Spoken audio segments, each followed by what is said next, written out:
La basilique en impose tout là-haut sur la colline. En général, le pèlerin marque un arrêt à l'entrée du parvis, soufflé par la démesure de l'édifice. Merci. Ce qu'il ne faut pas oublier, c'est que le pape de l'époque avait dit « Je veux une grande basilique pour ma petite Thérèse ». C'est plus beau que le Montmartre. Moi, je vous le dis que c'est plus beau que Montmartre. L'aspect est étrange, inclassable. L'architecte parlait d'un style romano-néo-byzantin. Et à votre avis, madame, ça date de quand, une basilique comme ça? En la regardant. 12e siècle. Elle a 80 ans. Le dôme culmine à 95 mètres. L'homme ici se sent minuscule. Une sensation à laquelle répond cette phrase gravée sur la façade.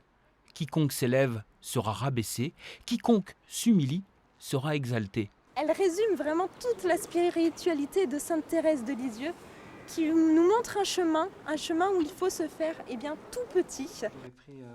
La première pierre est posée en 1929. 400 ouvriers vont œuvrer pour élever une immense armature de béton. Thérèse vient d'être canonisée, elle est au faîte de sa gloire, les dons affluent du monde entier et le recteur du sanctuaire, investi d'une mission, supervise le chantier d'une main ferme. Et Monseigneur Germain écrit un télégramme à l'architecte en disant « Cher maître, votre mission est de bâtir et moi de payer.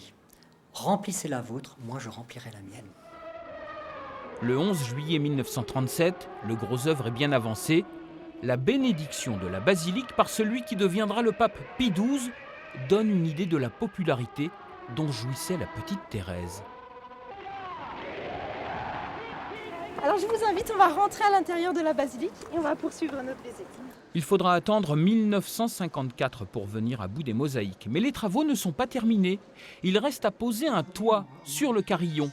Le sanctuaire va lancer une souscription et si tout va bien, la basilique sera achevée en 2029, 100 ans après la pose de la première pierre. Il aura fallu un siècle, comme au temps des cathédrales.